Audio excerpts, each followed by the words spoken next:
Here at the Creation Station, we have 3 Raise3D Pro2 3D printers. These are Fusion Deposition Modeling, or FDM 3D printers.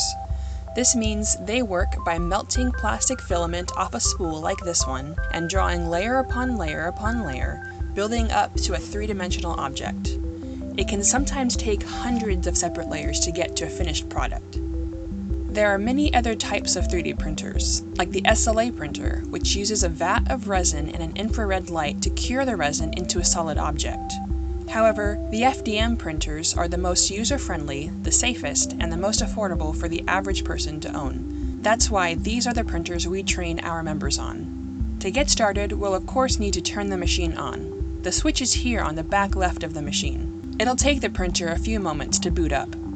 These printers have a touchscreen, which lets you manually adjust the printer temperature and bed height, as well as check the status of a currently running job. Before we can print anything, we need to load our filament. The spool sits on this peg to the side here, and feeds up into these tubes above the print head. The filament feed tube protects the plastic filament from the ambient heat of the machine. To load the filament, we have to turn the heat on from the touchscreen. The filament won't load unless it is hot enough to melt through the nozzle of the machine. We have several different filament colors at the Creation Station, and if we're swapping colors, the first color we'll see coming out of the nozzle is that of the previous filament. Once you see your new color, turn off the loading gear and get ready to print.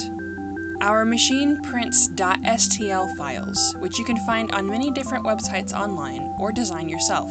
Once we have a .stl file, it goes through Idea Maker, the Raise3D slicing engine program. We'll cover more about how the slicing engine works in our next video. For now, we just hit print. The file won't start printing automatically. Instead, that just sends the file over to the onboard computer inside the printer.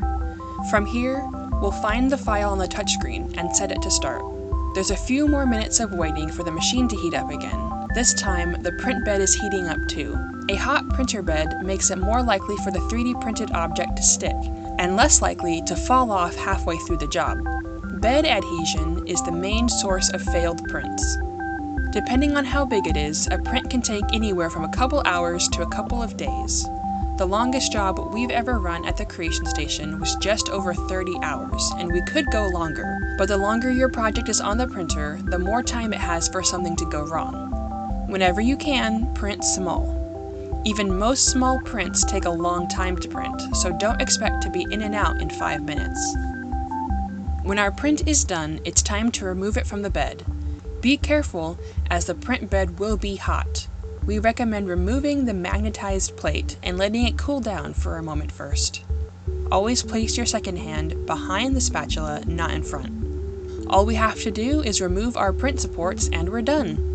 This was printed with PLA filament, which is biodegradable and easy to paint with acrylic paint. It's also heat sensitive, so we can't leave our print out in the sun or in a hot car. 3D printed items have a range of uses. They can be toys, costume props, useful gadgets, or even specifically designed replacement parts. Many people use 3D printing to make prototypes of inventions they want to have manufactured from more durable material like metal.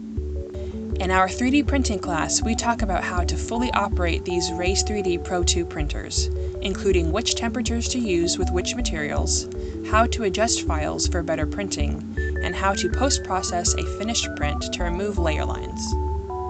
During normal business hours, Creation Station members are allowed to use our machines for free. Members can bring in their own filament, subject to approval, or use the filament we carry here at the Creation Station for a small fee, which is charged by weight. Most prints don't end up weighing very much, so our filament fees rarely go over a few dollars. While we're in quarantine, the Creation Station is still open for remote express services for existing members. Members can send us the files they want us to print and pick up the finished items usually in 48 hours. Check out our Facebook page in the links below to learn more.